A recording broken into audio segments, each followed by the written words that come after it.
Good morning, good afternoon, good evening, wherever you may be. This is By Hook or By Needles, and I am Sam. And this is one of my absolute all-time favorite knitting stitches. And I think you can probably see why. I don't know. I mean, maybe you don't like it. I absolutely love this. And it really is not as tricky as it might look. Now, I know I probably say that about most stitches, and most of the time it's true. Some of the time I'm sort of, a bit of license. And yeah, this one is my favorite. Now, the multiple is of 3, and there's no plus on that. It's just a multiple of 3, and it's a 4-row repeat. So I have 15 stitches on here, and when you first are working this, you start actually on the wrong side. Now this is the wrong side. It's not as interesting as the front, but I suppose you could almost call it reversible but different. The reverse side is certainly not, it's got a pattern to it, hasn't it? It's not ugly, and but it's not the same as the front. So yeah. So let's get started. I am using, as always, my higher 4.5 millimeter, I think they're bamboo. They might not be. Bamboo DPNs. DPNs means double pointed needles.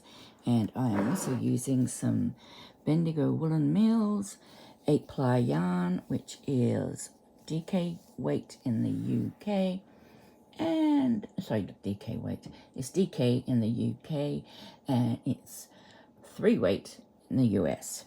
So let's get started. The first and third rows are purls. So that's really easy to, you just have to purl the first row and the third row.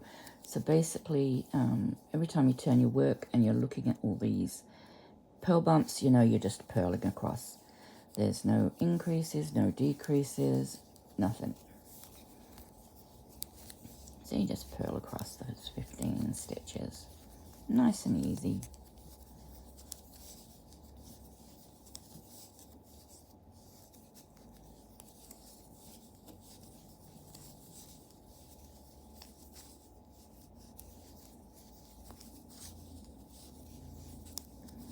The second row. In the second row, you have to knit 2, and then you yarn over and knit 3. Now you will find that after you've done this stitch for a while, that the 3 stitches, the 3 knit stitches, are always going to be 1, 2, 3. Number 2 is always going to be the stitch above the space.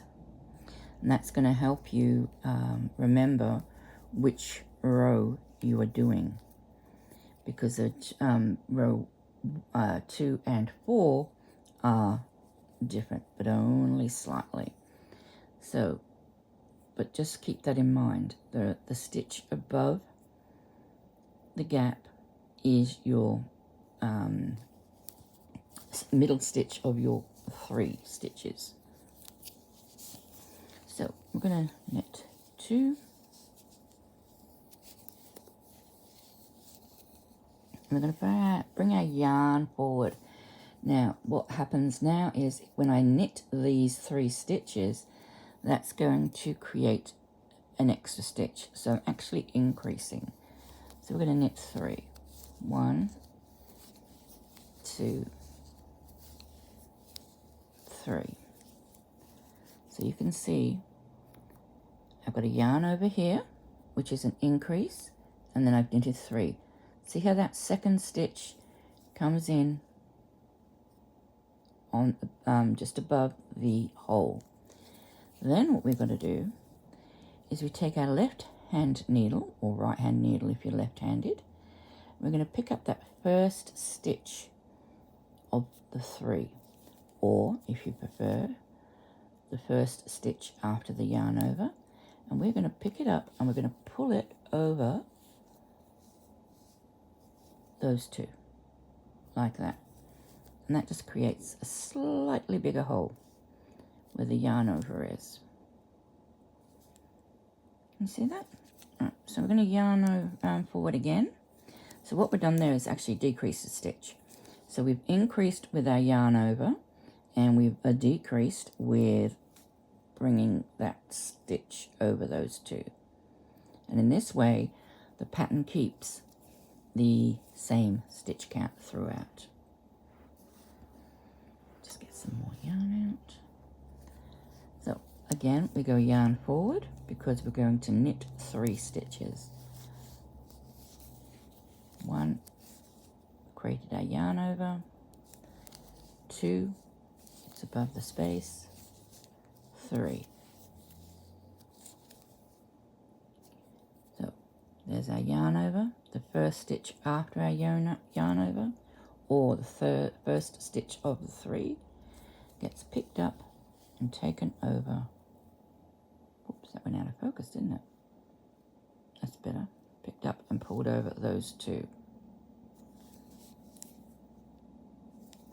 So yarn forward again, and we're going to knit 3 again. 1, 2, and 3. Pick this stitch up, and pull it over, and we've decreased. So we've increased and decreased. Yarn forward. We've got 3 or 4 stitches remaining. We're going to do another group of 3. 1, 2, and 3. 1, 2, 3. Pick up the stitch, bringing over the other 2, and there we go. Now, at this point, you can count your stitches, and you can go 2, 4, 6, 8, 10, 12, 14, and this will be your 15th stitch. So you don't do a yarn over, you just knit the last stitch. This will be different on the 4th row. So when there's 1 stitch remaining, you just knit it. When there's the next, when I do row 4, there will be 2 stitches remaining, and I'll show you what we do there. So we start with knit 2 before we get into our pattern of yarning over and knitting 3, and we end with 1. Now we turn our work, and this is row 3, so we are just going to purl the whole row. And like I say, it does look more complicated than it actually is. It's like many things with crochet and or knitting. You know, until we actually sort of get started on it, I've got to keep my thumb out of the way somehow. You know, until you've practiced it, it is hard. Everything's difficult when you first start doing it. I'm sure riding a bike is difficult when you first start doing it. I've never learned. Well, I did try and learn, but I only had one training wheel on my bike, and the path slanted like this in front of my grandmother's house. So when the training wheel was on this side going towards the house, I was fine. I could ride my bike, yay! But coming back, and the training wheel was on the other side, I kept falling off. Yeah, it was a bit sad. So I never learnt to ride a bike. You know, and I'm quite happy with that, quite okay with that, because as it turns out, I wouldn't have been able to keep riding anyway. So, right, we've purled that row, nice and easy. And our next row, this is our 4th row and our last row of the repeat. You will now see that we've got 1 stitch before we need to knit 3. At the beginning of the last row, or the 2nd row, we had 2 stitches before we had to knit our 3. So that's where the difference is. Now, whereas at the beginning of the second row, we did knit 2, yarn over, knit 3. Here, once again, because we've only got 1 stitch, we're not going to do a yarn over. And I'll show you why. Because the yarn over, we're going to decrease and then increase. Whereas in row 2, you're increasing, then decreasing. In row 4, you're decreasing and then increasing the stitch back. And that's basically the main difference. But you will always know when you pick up your work after putting it down. Excuse me, I have to cough. Oh, that's better. If you go away and you come back to your work and you don't know where you are, this is where the, you look and you see, okay, well, that's got to be my second stitch of my 3, and I've only got 1 stitch there. If you've only got 1 stitch, you're on your 4th row of the repeat. If you've got 2 stitches, you're on your 2nd row. So 2 stitches, row 2, 1 stitch, row 4. Okay, I'm hoping that that helps, because I just love this stitch. It's just fabulous. Okay, so we're going to knit 1, and we're not going to do a yarn over because, like I say, we're going to do our decrease first in this instance, and then we're going to do our increase. So we knit our 3 with the second one being over the space. We're going to pick up our stitch, our first stitch, and yarn it over. Now, we're going to bring our yarn forward. This is going to be our increase, and we knit our 3.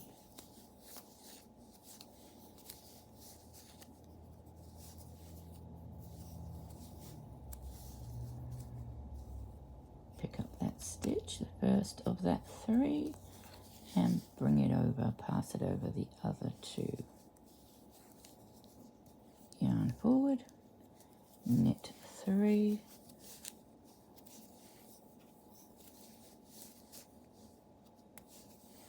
did I tell you what this stitch was called? I don't think I did. It's called the knotted Openwork. And I guess that looks like the knot and this is open, but yeah. Grab that stitch and, oops, grab the stitch and pull it over like that. And yarn forward, we knit 3, 1, 2, and 3. Again, get that, whoops, pick up that stitch, and we bring it over the other 2. Now, remember, I said this row we are decreasing and then increasing. Decreasing, increasing. I've just done a decrease, so now I have to do an increase before the last 2 stitches. So we yarn over and we just knit those last 2. Now the way I always remember this, and I know I remember these in silly ways, but I tell myself, yes, you too, as in the band, you too. Yarn over, which it doesn't start with you, I know, but you too. You yarn over 2, and then you knit the 2. But, well, you could mean as in you, as in Y-O-U, you also, you too. But yeah, so that's the repeat. That's the 4-row repeat. Now, I'm going to do it again, the 4 rows, because it is a little trickier, and you can either speed up, finish now, go back to the beginning and do it again, or you can follow along with me as I sort of add a little bit more, a few more tips perhaps on how to recognize stitches. It's up to you. If you feel you've got it, great. Just you can check the description box. In the description box, I will be placing a link to the Facebook group where you can look for the stitch. I'm also going to place a link straight to my YouTube channel's posts tab, and you will be able to see, it will take you straight to this stitch. Okay. So now we're doing the first row of the repeat where we actually have to sort of do anything. Now, as you can see, here we've got 2 stitches. So I know it's row 2 of the repeat. 2 stitches, row 2. And then 1, 2, 3. And when we know that that's our 3, 3, 3, 3, and we've got 1 at the end. This row, we are increasing first. We've got 2 stitches here, we've got to put an increase. And that's just the way it works. So with the row 4, you do your knit 1 at the beginning of the row, then you knit 3, you do your decrease, then you increase. Well, this one, we're knitting our 2,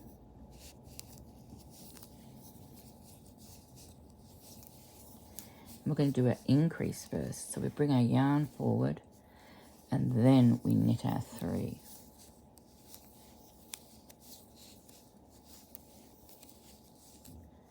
We get the 3rd stitch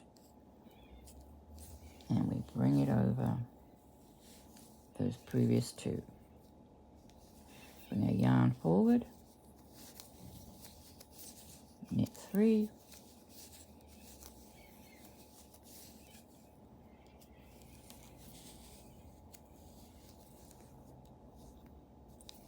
yarn forward,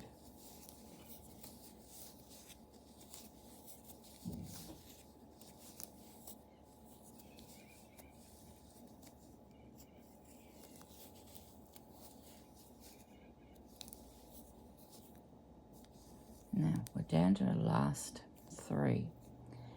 Now remember, this row is increase first, then decrease. So we go, we've done an increase, 1, 2, 3. Then we do our decrease.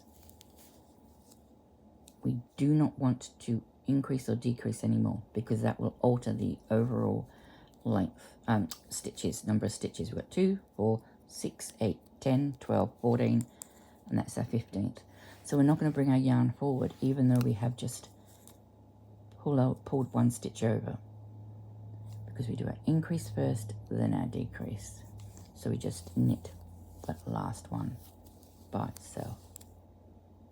Now I'm going to pause this. I'm going to do the purl row so we can go straight to the 4th row and you can see the difference. Okay, so I've just done my purl row. I'm come back. We're now doing row 4 again. So row 4 starts off with a knit 1 and then we're straight into our knit 3. This is the row where we do our decrease first and then our increase. So we go 1, not bringing the yarn forward because we've got to do our decrease before our increase on the 4th row.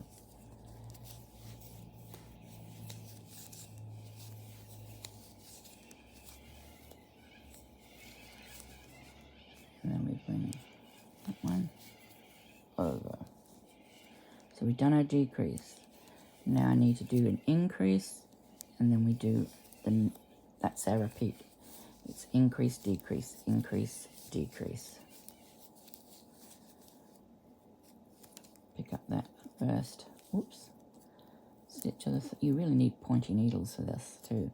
So if you're using blunt needles, and these aren't really that blunt, but why can't I get my stitch in there? I've probably done it too tight, or did I split the yarn?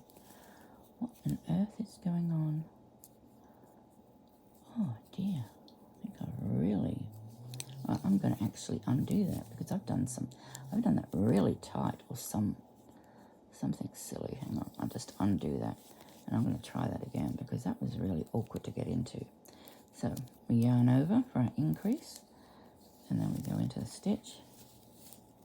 1, 2, 3. That's a bit better. And we pull over to 2. Bring our yarn forward. 1, 2, 3. Bring our yarn over. Yarn forward. 1, 2, 3. Bring our yarn over. Left with 2 stitches. And remember, you too, or you also, bring the yarn forward, because we're doing decrease, increase, decrease, increase, whereas in row 2 we're doing increase, decrease. This one is decrease, increase. And you will get to know that the rows that you start off with, and you've only got 1 stitch before the group of 3, you will know, you will get used to the fact that that is the one where you do your decrease first, whereas in row 2 you're knitting 2 first, and so you need a yarn over. So you do your increase before your decrease, and it'll just happen. So we've got a yarn over for our last increase, and then we knit 2, and then of course we just purl to finish the next repeat. And that is the stitch, and I really love it. I really do. It's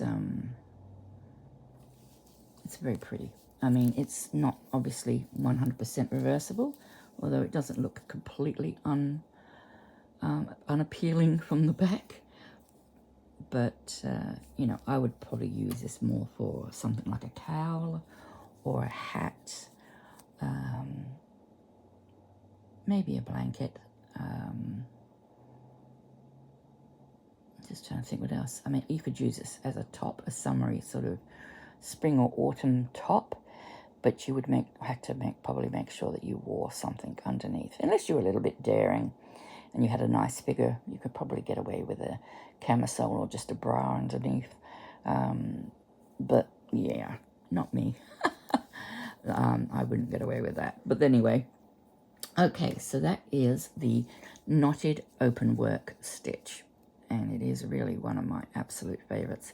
So I hope you enjoy tackling it as well. Thanks for watching. I'll say goodbye now, and we'll see you next time. Take care. Bye for now.